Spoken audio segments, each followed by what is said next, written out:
Assalamualaikum warahmatullahi wabarakatuh. Balik lagi dengan gue Irman dan selamat datang kembali di Chemistry, cerita mistis para pendaki. Apa kabar kalian semua? Semoga baik-baik saja, dilimpahkan rezekinya dan selalu dalam lindungan Tuhan Yang Maha Esa. Nah, kali ini ada sebuah cerita yang dikirim oleh Bang Rey. Ini adalah cerita pendakian mistis pertamanya saat melakukan pendakian ke Gunung Gede Pangrango. Kira-kira seperti apa keseruannya? Silahkan menikmati alur ceritanya. Tapi seperti biasa, sebelum kita masuk ke ceritanya, jangan lupa like, comment, and share video ini. Subrek, nyalain juga lonceng notifikasinya supaya kalian gak ketinggalan cerita-cerita selanjutnya.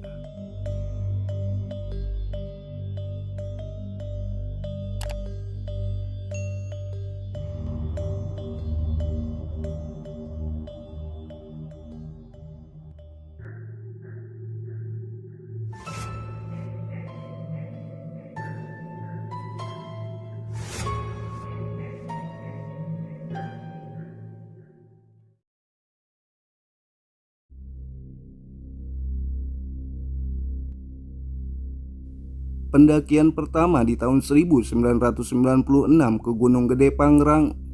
Saat itu libur sekolah jauh 1. Perkenalkan, nama saya Rey. Saat itu saya sudah duduk di kelas 1 SMU. Saya mendaki bersama ketiga teman saya dari Jakarta. Nama panggilan mereka adalah Bamba, Aming, dan juga Pola. Kami berempat jalan dari Jakarta menuju stasiun Bogor sampai pada pukul 2 siang. Saat itu kami diterpa gerimis kecil. Kemudian kami melanjutkan menumpang angkot sampai ke terminal Baranang Siang Bogor. Lalu kami lanjutkan menaiki mobil F ke arah Cianjur dan turun di Cibodas sampai pada pukul 4 sore. Kemudian kami lanjutkan berjalan kaki sampai ke tempat wisata Cibodas. Perjalanan sampai ke loket pendaftaran sampai pukul setengah 6 sore. Waktu sudah hampir maghrib. Kami mengurusi maksi saat itu. Kira-kira masih 3.500-an per orang. Cukup hanya menyerahkan fotokopi KTP kepada petugas. Kami pun sempat di briefing oleh petugas loket dan diberi juga arah. Mau naik kapan, Dek? Malam ini, Kang. Berapa orang? Cuma berempat aja, Kang. Ya sudah, batas pendakian malam hanya sampai pukul 9 malam ya. Jangan lebih dari 2 malam di atas. Istirahat sebentar di shelter Telaga Warna. Dan jangan buka tenda di pertigaan air terjun Ciberem. Jawabnya yang singkat. Kami semua pun mengangguk dan berterima kasih. Selepas isya kami berkemas untuk melaksanakan pendakian malam ini. Saat itu ada 2 rombongan pendaki dari Bandung yang berjumlah 8 orang. Dan dari Bekasi juga ada 7 orang. Total jumlah semua pendaki malam itu yang berangkat setelah isya adalah 19 orang. Kami mulai memasuki jalan berbatu seperti tangga. Saya sendiri membawa lampu badai yang berisikan minyak tanah sebagai penerangan jalan. Dan Bamba serta Polan membawa senter. Posisi saya saat itu ada di paling depan. Aming, Bamba, dan Polan ada di belakang. Kami semua sampai di shelter Telaga Warna untuk berhenti sebentar sesuai arahan petugas loket di bawah tadi. Tapi rombongan dari Bekasi bablas tanpa berhenti. Hanya rombongan Bandung yang beristirahat bersama kami. Sekitar 10 menit kami melanjutkan kembali perjalanan ini yang masih berupa bebatuan. Rombongan saya saat itu ada di depan yang disusul rombongan dari Bandung.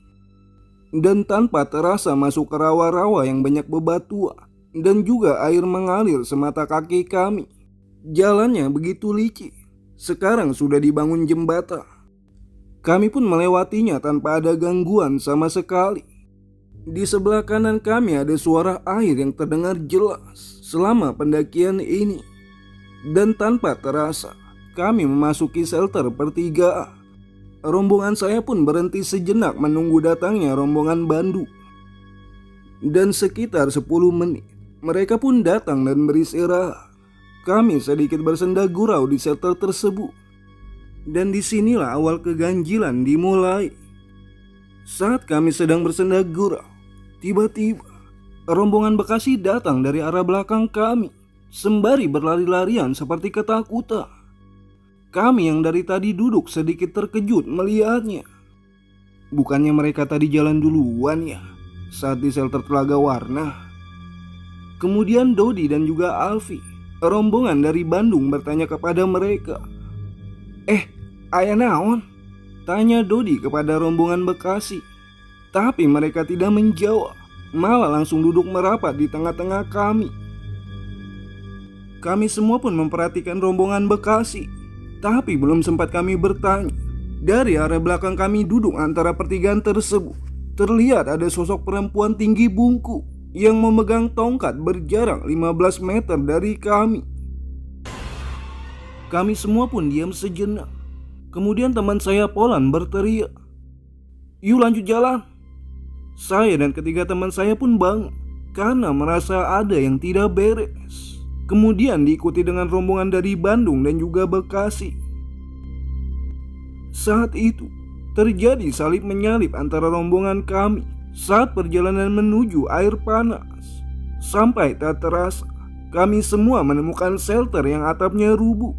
Kami semua saat itu berkumpul menjadi satu rombongan. Kemudian sekitar 5 menit beristirahat. "Yuk lanjut semuanya," ucap saya. Tapi ada satu orang dari rombongan Bekasi yang menyaut ke arah saya. "Jangan belagu lu, pakai mau ninggalin orang yang lagi kecapean. Lu kalau capek istirahat aja di sini.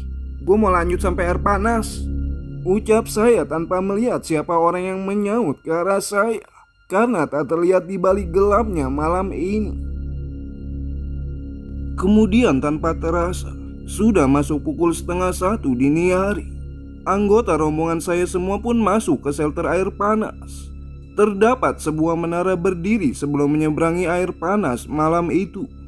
Tempatnya tidak begitu luas. Saya berhenti sejenak menunggu rombongan Bandung tiba. Sampai 15 menit kemudian, akhirnya mereka pun tiba juga. Kami pun berdiskusi sedikit dengan mereka. "Ini bakalan licin airnya. Airnya panas banget. Hawanya aja sampai sini." "Iya, harus satu-satu lewatnya." "Rombongan Bekasi mana?" "Itu ada di belakang." Kemudian kami pun menyeberangi jalur air panas satu persatu dengan berhati-hati. Sampai di arah seberang air panas, kami bersama rombongan Bandung menyaksikan rombongan Bekasi menyeberangi air panas tersebut. Tapi sosok perempuan berbadan bungkuk itu ada di salah satu carrier rombongan Bekasi tersebut. Dengan tertati-tati mereka melewatinya. Sosok tersebut pun masih ada bersama mereka. Saya yang tak tega melihatnya pun segera menjemput mereka satu persatu. Namun sosok perempuan tersebut tiba-tiba saja menghilang entah kemana. Kemudian kami pun beristirahat kembali selama 10 menit di shelter air panas. Dan kami lanjutkan kembali perjalanan ini. Kali ini rombongan Bekasi ada di paling depan, melewati jalan sempit. Terdapat sebuah air terjun kecil di sebelah kanan ketika kami melintasi jalan kecil tersebut. Dan dalam perjalanan yang sangat sempit itu, rombongan saya dan Bandung melihat sosok wanita itu kembali muncul di hadapan kami. Tapi kali ini membelakangi kami semua. Ingin rasanya kaki saya berhenti karena bau busuk yang berada di depan sana. Banyak mata dari pohon-pohon yang menatap kami. Suara-suara aneh seperti auman macan pun menyertai perjalanan kami. Ya, suasana malam ini begitu mencekam. Dan tanpa terasa kami berjalan, sampailah kami di shelter kandang batu. Kami pun beristirahat sejenak.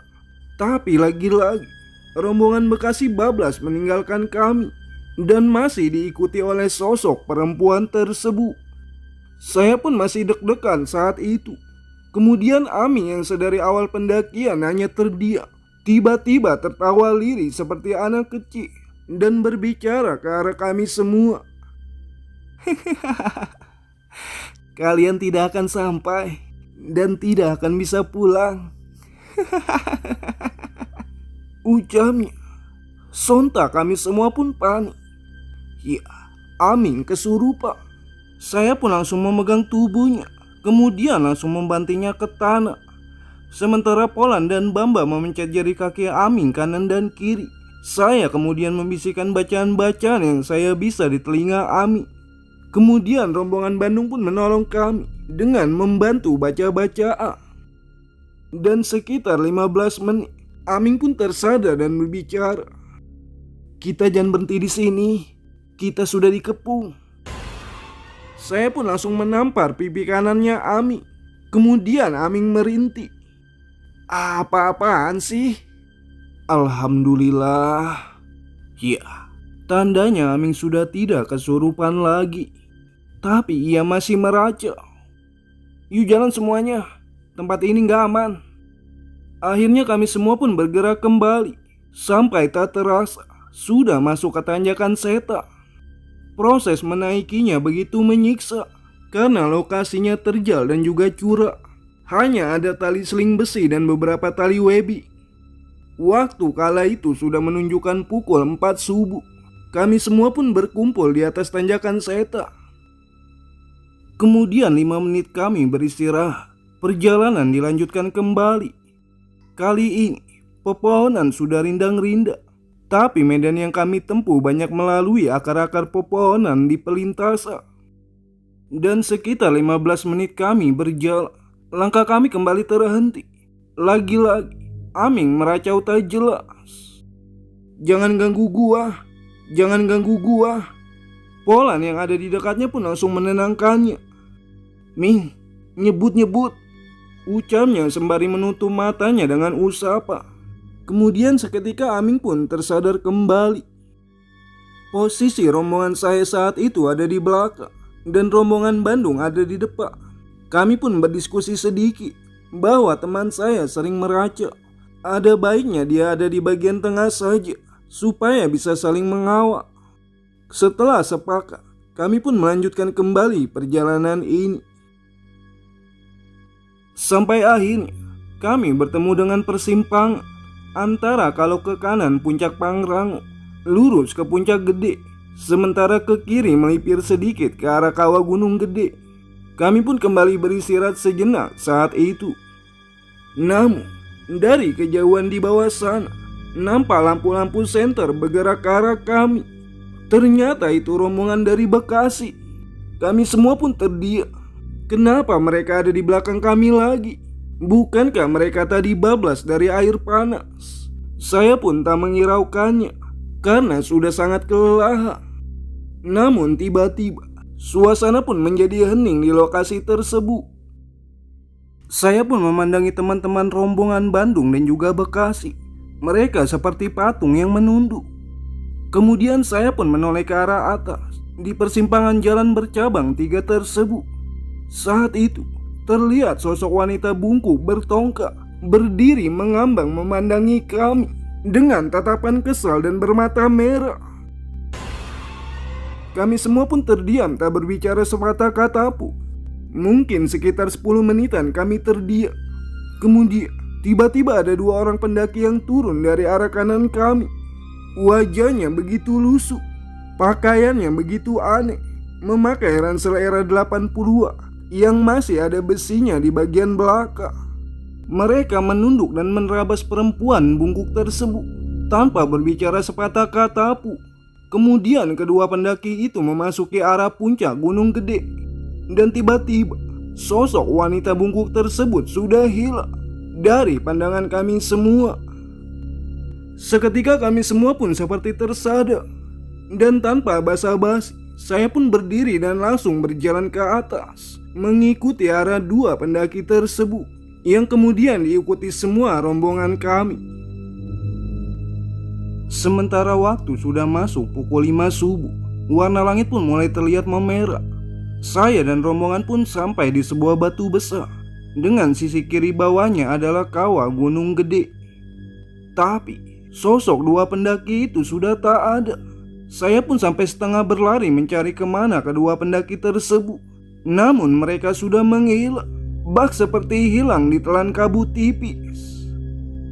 Tidak menghiraukannya, Kami pun beristirahat sejenak dan melanjutkan kembali perjalanan ini sampai ke puncak Gunung Gede, kira-kira pukul 6 pagi. Kemudian kami melihat sunrise di atas puncak Gunung Gede ini, dan di sebelah kiri kami terlihat gagahnya Gunung Pangrango. Sementara dari arah selatan menuju turunan terdapat pelang alun-alun Surya Kencana. Tidak banyak pendaki saat itu di puncak Gunung Gede. Kami pun turun ke arah alun-alun Surya Kencana, kemudian membuka tenda pada pagi hari itu untuk beristirahat. Kami beserta rombongan mendirikan tenda di dekat pintu barat alun-alun Surya Kencana. Singkatnya memasuki siang hari, saya pun terbangun karena turunnya kabut di alun-alun Surya Kencana ini. Ketiga teman saya pun sedang memasak mie instan dan juga teh hangat untuk makan siang kami. Terlihat tenda rombongan Bekasi ada di sebelah kanan kami, dan juga rombongan Bandung ada di belakang tenda kami. Saya pun terbangun dan keluar tenda, melihat sekitaran pemandangan alun-alun Surya Kencana yang mulai diselimuti kabut tipis. Selesai makan siang, kira-kira pukul 2:30 sore, hujan gerimis pun turun sampai kira-kira pukul 5:30 sore. Sekitar 3 jaman kami diguyur gerimis tanpa ada kendala berarti. Kemudian masuk pukul 6 maghrib, gerimis pun berhenti, diganti malam yang gelap. Saya pun menyalakan lampu badai di depan tenda sembari memasak air untuk bikin kopi. Lalu rombongan Bandung menghampiri kami, memberikan 1 kotak nesting berisikan bubur kacang hijau. Kami kembali ngobrol-ngobrol di rumput lembab terkena hujan dengan penerangan seadanya. Tapi tiba-tiba ketika kami sedang enak-enaknya mengobrol, rombongan Bekasi 6 orang di antaranya keluar berlarian ke arah kami. "Bang, tolong bang, temen gue kesurupan, tolong bang," ucap salah satu dari mereka. Saya dan beberapa rombongan Bandung pun menghampirinya. Dan benar saja, salah satu teman mereka yang ada di dalam tenda berteriak sembari ketawa cekikika. Kemudian menunjuk-nunjuk kami semua yang baru datang. "Turun kalian semua dari sini. Kalian kurang ajar, tidak pamit masuk wilayahku," ucap laki-laki yang kerasukan tersebut. Ia pun mengamuk di dalam tenda, sampai Dodi pendaki asal Bandung nekat menarik kakinya untuk keluar tenda. Sosok yang kesurupan itu pun masih tertawa cekikika. Kemudian kembali menunjuk kami semua. "Turun kalian semua, atau anak ini kami bawa ke alam kami." Polan pun datang dan melempari saya 3 buah tambang yang sudah diikat simpu. Sementara Dodi membanting pendaki yang kesurupan tersebut. Ia malah berteriak-teriak, "Kalian berani melawanku," ucap pria yang kesurupan itu. Kemudian saya langsung mengikat badan dan tangannya dengan 3 buah tambang. Kami memegangi kaki dan tangannya sembari membacakan bacaan-bacaan yang bisa kami hafal. Sekitar 30 menit ia berontak. Akhirnya ia pingsan juga. Singkatnya pukul 8 malam, pendaki yang kesurupan tersebut saya bawa ke tenda rombongan saya. Saya menyarankan ke pendaki rombongan Bekasi untuk membawa tendanya dekat kami. Kami semua harus bergantian berjaga agar yang kesurupan tidak semakin parah. Kemudian 1 jam setelahnya, pendaki yang kesurupan itu pun sadar dengan sendirinya. Tapi entah kenapa, saat itu tubuh saya begitu berat. Saya masih kelelahan, ditambah teror demi teror yang tidak ada habisnya dari kemari. Saya pun mengumpulkan rombongan Bekasi lalu bertanya kepada mereka, "Kalian semua saat masuk shelter Telaga Warna bablas ya?" tanya saya. Mereka semua pun hanya mengangguk. Saya saranin agar malam ini jangan ada yang turun ke bawah dulu. Penghuni di sini ada yang tersinggung karena kalian semua gak berhenti sejenak. Itu sama aja kita gak diizinin masuk ke wilayah ini, ucap saya menasehati. Dan dengan anggukan kepalanya, mereka mengikuti saran saya. Namun, malam itu begitu banyak suara langkah kaki dan suara-suara gamelan dari semua penjuru. Kami semua pun mengatur strategi malam itu. harus bergantian berjaga supaya kejadian serupa tidak terulang kembali. Sementara waktu sudah masuk pukul 9:15. Semua rombongan Bandung pun memindahkan tendanya tepat di kanan depan kami, dan rombongan Bekasi di kiri depan kami membuat lingkaran tenda. Satu anggota dari Bekasi yang masih kesurupan kami tangani di dalam tenda dalam posisi ikatan mulai kami lepaskan. Tak ada kejadian apapun sampai pukul 10:30 malam.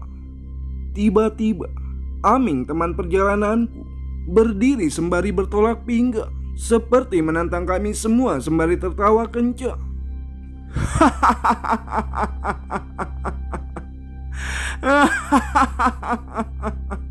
Sontak kami semua pun panik.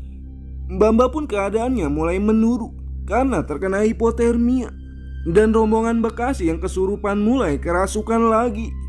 Beberapa tenda pendaki lain pun menghampiri kami untuk menolong. Kabut mulai turun disertai angin yang begitu kencang.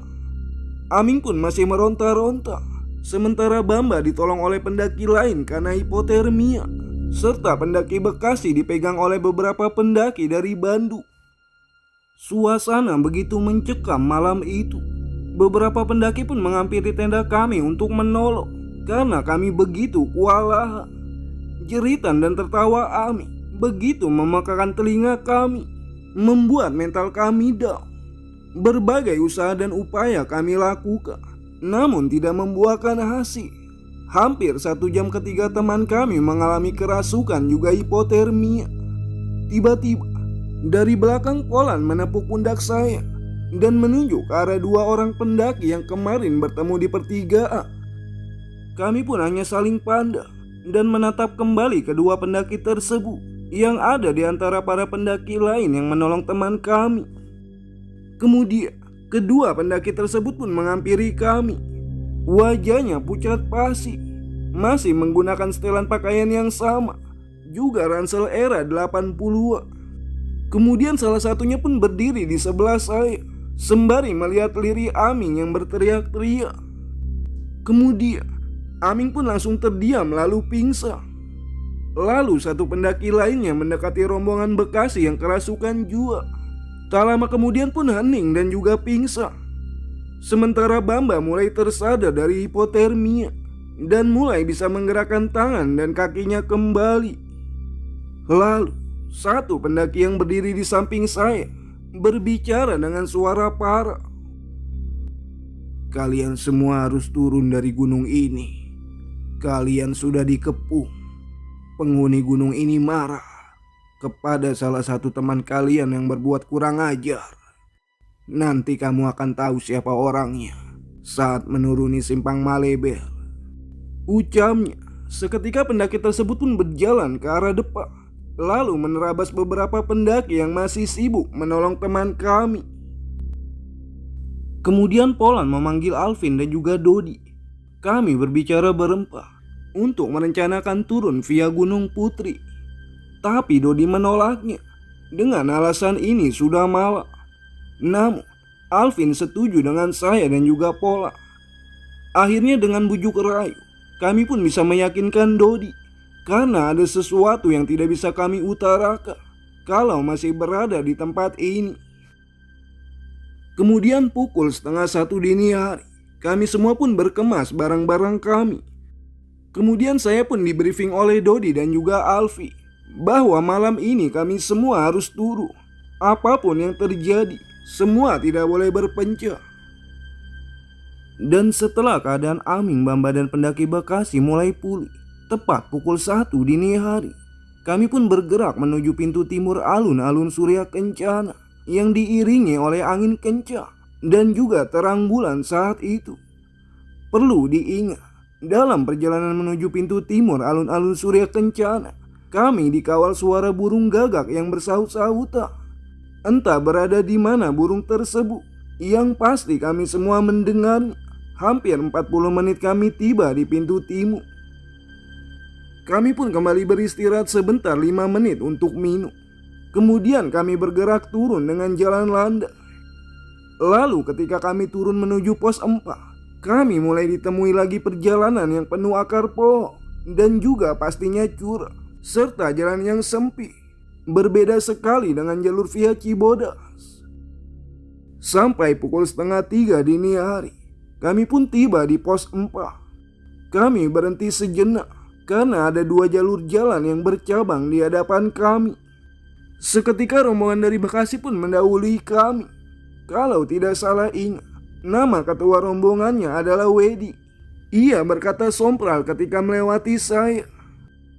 "Ayo jalan, jangan takut. Kita terabas aja siapapun yang menghalangi jalan." Saya dan Polan pun tiba-tiba refleks mengejarnya. Kemudian ada sedikit perkelahian antara saya, Polan, dan juga Wedi di pos 4 ini. Polan saat itu sudah sangat kesal dengan rombongan dari Bekasi ini. Polan pun menunjuk ketua rombongan Bekasi itu. "Heh, berhenti lu!" ucapnya sembari memukul bagian kepalanya menggunakan botol minuman plastik. Saat itu terjadi dorong-dorongan antara Polan dan Wedi. Saya dan Dodi pun segera melerai mereka berdua.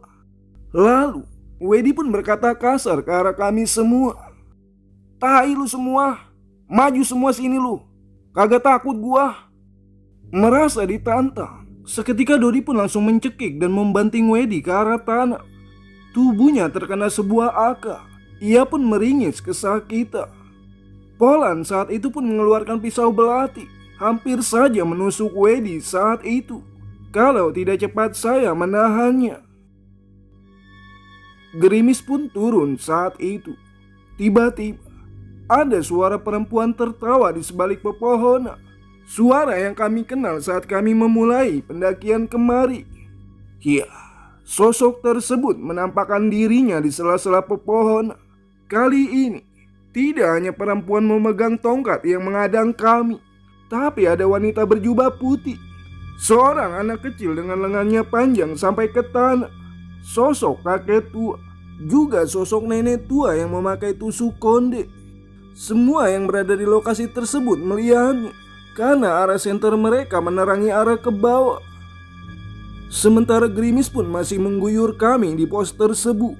Tidak ada yang bisa berbuat apa-apa selain berdoa semampu kami. Sosok tersebut pun menatap kami semua dengan tatapan nyala, terlebih ke arah Wedi, karena perempuan yang memegang tongkat itu menuju ke arah Wedi dan juga Dodi. Dan entah datang dari mana, sosok 2 pendaki tersebut pun muncul, menghampiri saya dan juga Pola. Kemudian berbicara. "Tanya ke temanmu, tinggalkan batu yang diambil kemarin." Saya pun bingung siapa yang dimaksud.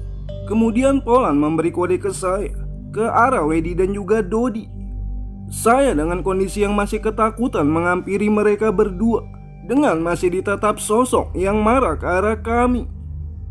Tanpa pikir panjang, Polan pun merogoh saku Wedi depan dan belakang. Kemudian menemukan sebuah batu di saku kiri depan, menyala berwarna hijau seperti batu aki. Kemudian menyerahkannya ke saya. Saya pun hampir tak percaya. Batu tersebut seperti fosfor yang menyala terang di kegelapan malam.